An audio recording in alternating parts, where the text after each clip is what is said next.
एक पुरानी सी हवेली थी जो शहर के कोने में पड़ी हुई थी।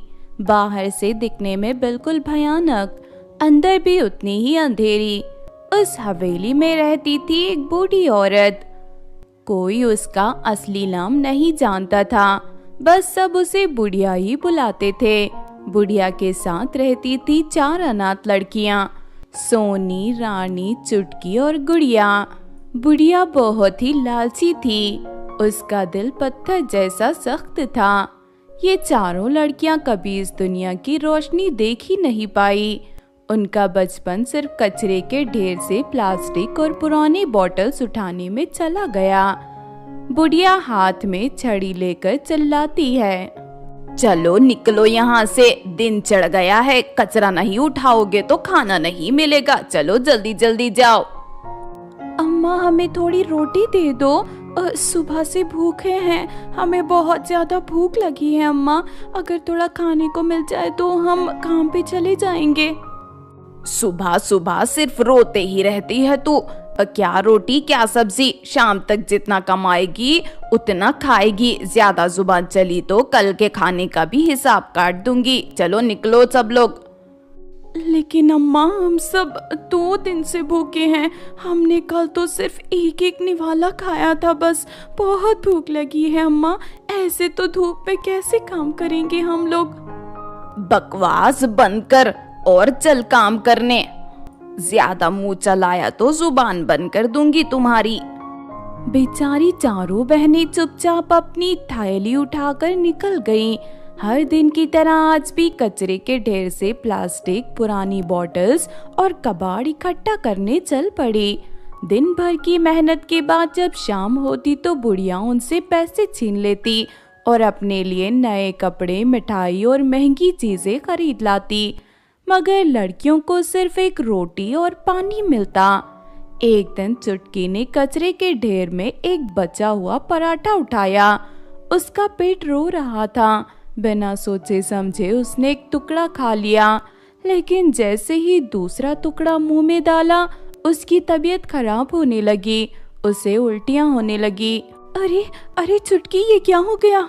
तो तू इतनी ज्यादा उल्टियां क्यों कर रही है? इसका चेहरा देख कितना पीला हो गया है, अब हम क्या करें? बुढ़िया मतलब बूढ़ी अम्मा, चलो चलो बूढ़ी अम्मा के पास चलते हैं। तीनों बहनें रोती हुई बुढ़िया के पास पहुंची। बूढ़ी अम्मा, चुटकी की तबीयत बहुत खराब हो गई है, उसे हॉस्पिटल ले जाना होगा, कुछ पैसे दे दीजिए ना। फिर शुरू हो गई नौटंकी, क्या करूं इसका? तुम सबको मैंने कचरे से उठाया था, तुम्हारे माँ बाप भी तुम्हें वही छोड़ गए थे, तुम्हारा कोई नहीं है, तुम सबको पाल रही हूँ मैं, यही बड़ी बात है। कुछ पैसे वैसे देने नहीं वाली मैं, चलो जाओ तुम यहाँ से, थोड़ी देर उल्टियाँ करके ये अपने आप ठीक हो जाएगी। प्लीज बूढ़ी अम्मा, ये मर जाएगी, देखो ना इसकी हालत कितनी खराब हो रही है, पूरा का पूरा चेहरा पीला पड़ गया है, ऐसे ही ये उल्टियाँ करती रहेगी तो मर जाएगी बूढ़ी अम्मा, कुछ तो तरस खाइए। मर गई तो मेरा ही नुकसान होगा, एक मजदूर कम हो जाएगा। ठीक है, ये लो थोड़े पैसे, ले जाओ इसे। दिल पर पत्थर रखकर बुढ़िया ने कुछ पैसे दिए। लड़कियां तुरंत हॉस्पिटल भागी।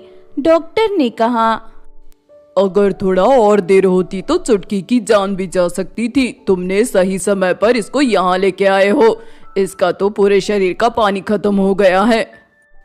डॉक्टर के इलाज करने के बाद चुटकी थोड़ी थोड़ी ठीक होने लगी, मगर तीनों बहनें आंखों में आंसू लिए सोच रहे थे, क्या ये जिंदगी उनकी है? क्या कभी भी उनका दुख समझ पाएगा कोई?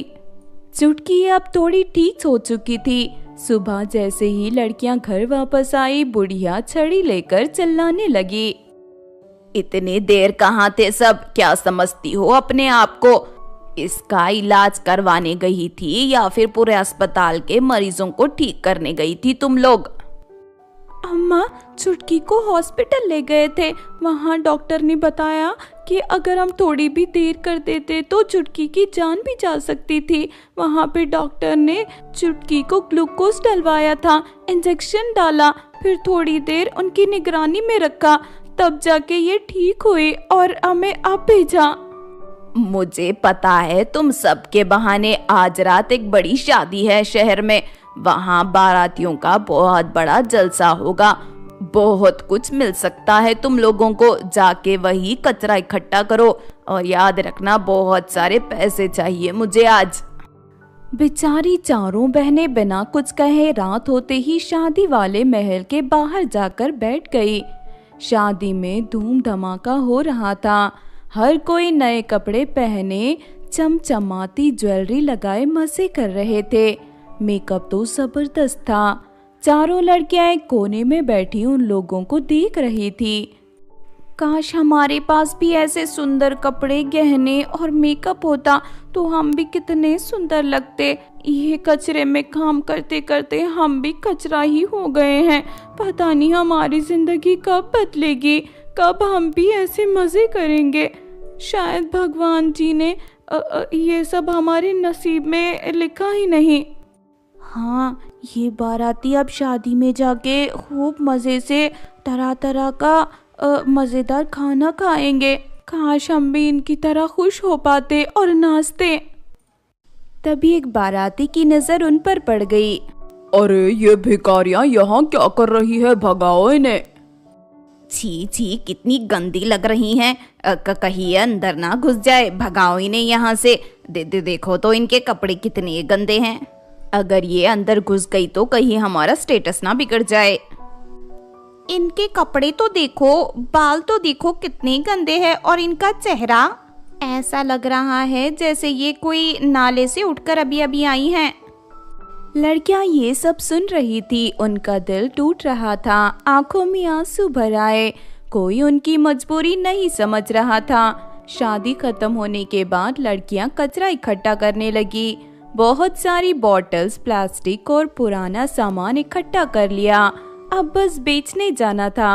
मगर जब दुकान पहुंची तो देखा कि दुकान बंद थी। ऐसे कैसे आज बंद कर दिया? आज हम ये बेचकर वहाँ घर नहीं गए तो बुढ़िया तो हमें मार ही डालेगी। अब हम क्या करें? ऊपर से भूखे भी हैं, वो हमें खाना भी नहीं देगी। एक आदमी जो वहाँ खड़ा था वो उनके पास आया और बोलने लगा, इधर से कुछ दूर एक जंगल के पास एक दुकान है जो 24 घंटे खुली रहती है, वहाँ चली जाओ, और वैसे भी वहाँ तुम्हें अच्छे दाम भी मिल जाएंगे। चलो चलो जल्दी जाओ। मजबूर होकर चारों लड़कियां वहाँ जाने लगी। रात का समय, जंगल के पास का रास्ता, उनका मन कांप रहा था। चारों की चारों डर रही थी। ये जंगल तो बहुत घना लग रहा है, कहीं जंगली जानवर ना आ जाए। कितनी दूर चलना पड़ेगा दीदी, मुझे तो थकन हो रही है, मैं अब और आगे नहीं चल सकती। हिम्मत मत हार मेरी बहन, बस थोड़ा और, फिर पैसे मिल जाएंगे, और वहाँ जाएंगे तो हमें बहुत सारे पैसे मिलेंगे ना। उन पैसों से हम थोड़ा कुछ ना कुछ अच्छा खा लेंगे आज, तो हिम्मत मत हार। लेकिन तभी चुटकी थक कर बैठ गई, उससे आगे चला नहीं जा रहा था। एक कदम दूर भी चलती तो वो चक्कर आकर गिर जाती, क्योंकि पहले ही वो बीमार थी। मुझसे और नहीं चला जा रहा दीदी, मैं थक चुकी हूँ, देखो ना कितना पसीना आ रहा है। तीनों बहनें उनके पास बैठ गई। अचानक पेड़ के ऊपर से बहुत सारे बंदर नीचे आ गए। उन्होंने लड़कियों के बैग्स खोलना शुरू कर दिया, जिसमें कूड़ा भरा था। अरे अरे, ये क्या कर रहे हो? हटो हटो यहाँ से, हटो। बंदर बोतल निकालकर उसमें बचा कुचा पानी पीने लगे। ये देखकर रानी बोली, ये हमारे प्लास्टिक बॉटल्स ले गए तो बुढ़िया हमें मार ही डालेगी, कुछ करना होगा, भगाओ इन्हें। हाँ दीदी, इन्हें भगाना होगा। देखो ना सारी की सारी बॉटल्स ये कैसे उठा रहे हैं, अगर लेकर भाग गए तो आज हमारी पिटाई हो जाएगी, कुछ करो कुछ करो। लड़कियां लकड़ी उठाकर बंदर को मारने के लिए उठी, मगर तभी सोनी ने बोला, रुक जाओ, ये भूखे प्यासे होंगे, इन्होंने कभी हमारी तरह भूख नहीं झेली होगी ना, और शायद इन्हें यहाँ ताज़ा पानी भी नहीं मिल रहा, धूप भी तो कितनी है ना, शायद इनको प्यास लगी है। लड़कियां कुछ सोचने लगी, फिर सब ने मिलकर बंदरियों को पानी पिलाया। जैसे ही बंदरियां ने पानी पिया, एक चमक का झटका हुआ। सारे बंदर बंदरियां रोशनी भरकर उड़ने लगे और सामने परी बन गए। सारे के सारे अब परी बन चुके थे। उसमें से एक परी ने कहा, हम एक श्राप से बंधे थे, एक साधु को हमने पानी देने से मना कर दिया था, इसीलिए उसने हमें श्राप दिया था कि हम बंदर बने रहेंगे और बंदरिया। जब हमने उससे माफी मांगी तो उसने कहा कि अगर कोई सच्चे दिल वाला हमें पानी पिलाएगा तभी हम अपने असली रूप में आ सकेंगे। तुम्हारी वजह से हमें मुक्ति मिल गई। बंदरियों को परियों में बदलते देख और उनकी बातें सुनकर चारों बहनें हैरान थी। तुम लोग ये काम क्यों कर रही हो? ये उम्र तो तुम्हारे स्कूल जाने की है और ये तुम कूड़ा कचरा उठा रही हो। आखिर बात क्या है? और ये तुम्हारी हालत ये कैसे हो गई? लड़कियों ने सारी कहानी सुना दी। परियों की आंखों में उनकी बातें सुनकर आंसू आ गए। एक परी ने कहा, तुमने हमें आज आजाद किया है, हम तुम्हारी मदद करेंगे। ये लो कमल का फूल, इसे जहाँ रखोगे वहाँ एक जादुई स्कूल बन जाएगा, वो स्कूल जहाँ तुम्हें हर चीज सीखने को मिलेगी। लड़कियां हैरान थी। परियां मुस्कुराई और हवा में गायब हो गई। लड़कियों ने अपनी आंखों के सामने एक सपना देखा। क्या सच में ये फूल उनकी जिंदगी बदल सकता है? लड़कियां एक दूसरे की तरफ देख रही थी। हाथ में कमल का फूल था, मगर यकीन नहीं हो रहा था कि ये सच है या कोई सपना। दीदी, क्या ये सच है? क्या हमारे हाथ में जादुई फूलों का स्कूल है?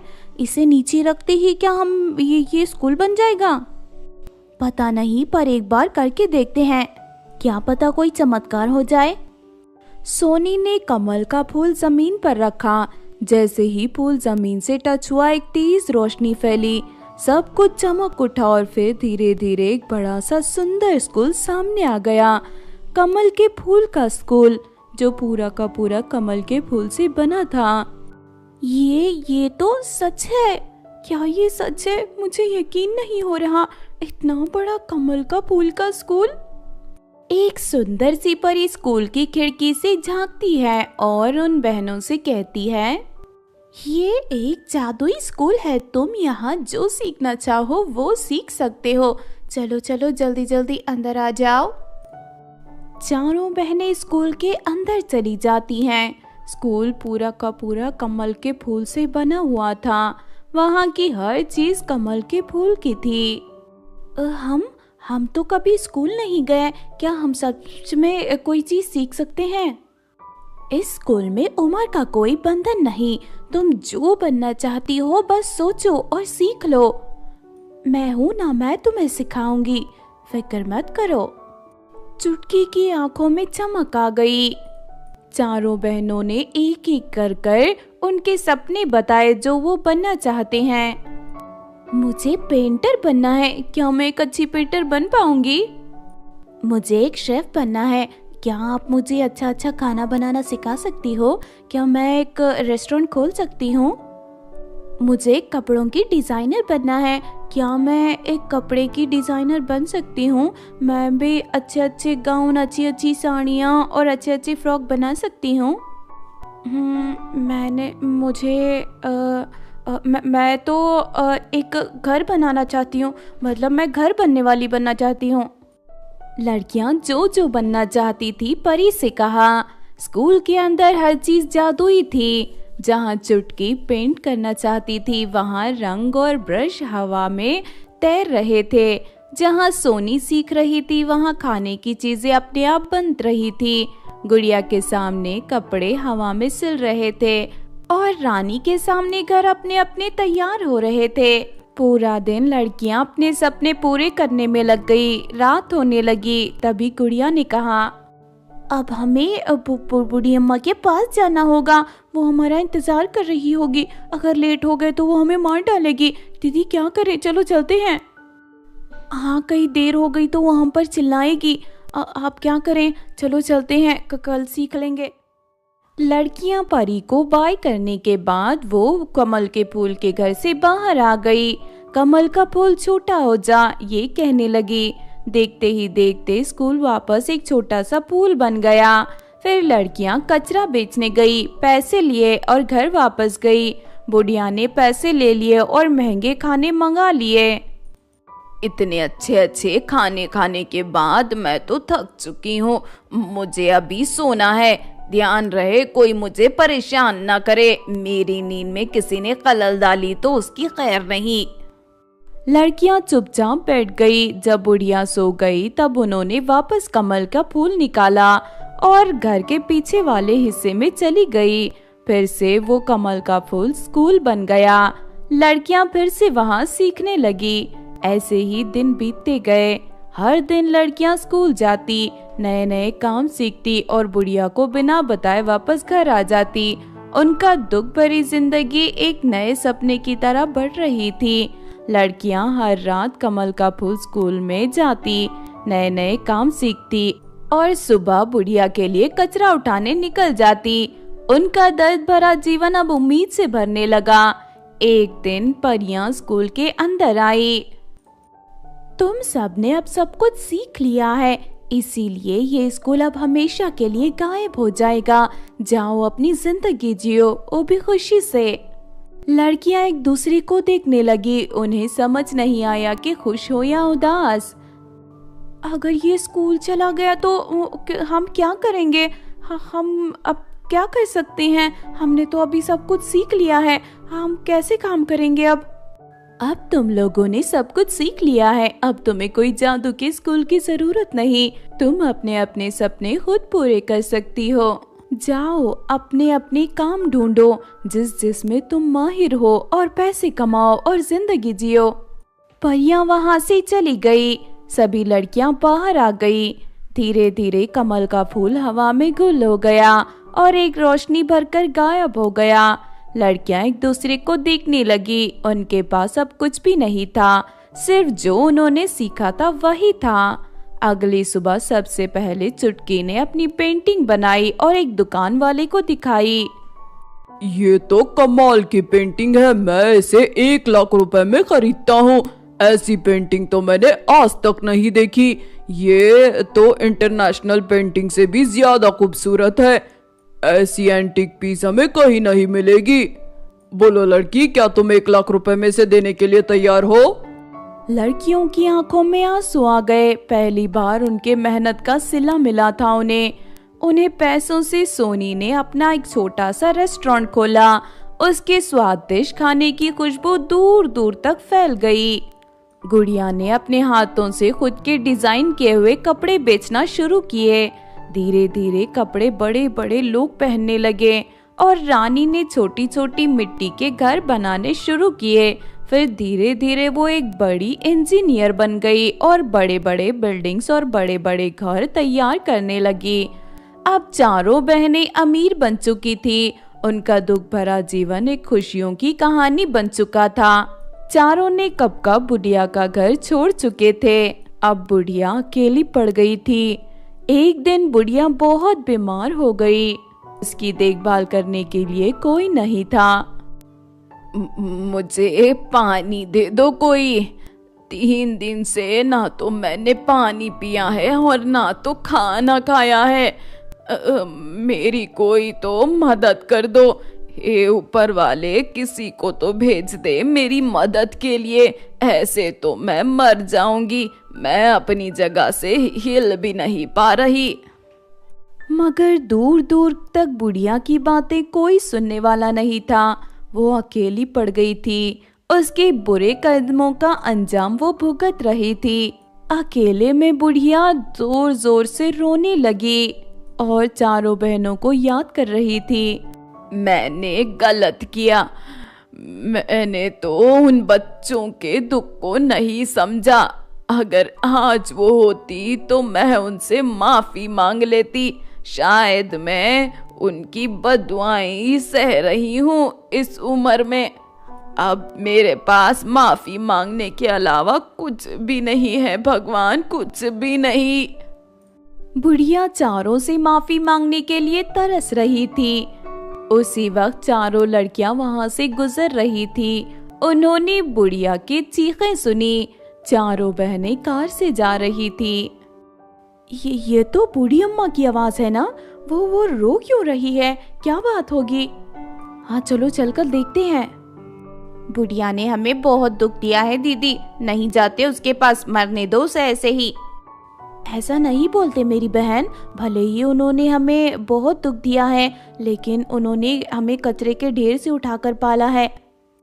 जब लड़कियां अंदर गई तो देखा बुढ़िया कोने में सोकर रो रही थी। बुढ़िया की हालत बहुत खराब थी। तुम सब तो मुझे छोड़कर चली गई थी ना, तो तुम लोग कैसे आ गई? मैं तो तुम्हें ही याद कर रही थी। नहीं बूढ़ी अम्मा, हम तुम्हें छोड़ने नहीं, हम तुम्हें माफ करने आए हैं। मुझे माफ कर दो, मैंने तुम सबके साथ बहुत बुरा किया था, बहुत ही मतलब हद से ज्यादा। लेकिन तुम लोग मुझे देखने आई हो, तुम लोग सच में महान हो। बुढ़िया बहुत ही ज्यादा रो रही थी, इसीलिए चारों बहनों ने बुढ़िया को माफ कर दिया और एक साथ बोली, हम तुम्हें माफ करते हैं बूढ़ी अम्मा, हम तुम्हें माफ करते हैं बूढ़ी अम्मा। आपके लिए हमारे दिल में कोई शिकायत नहीं है, हम तुम्हें माफ करते हैं बूढ़ी अम्मा। उस दिन के बाद लड़कियां बूढ़ी अम्मा को अपने नए घर ले गई। अब वो सिर्फ बुढ़िया नहीं, एक दादी माँ बन चुकी थी। उन सभी लड़कियों की दादी माँ। सब हमेशा के लिए खुशी से जीने लगी।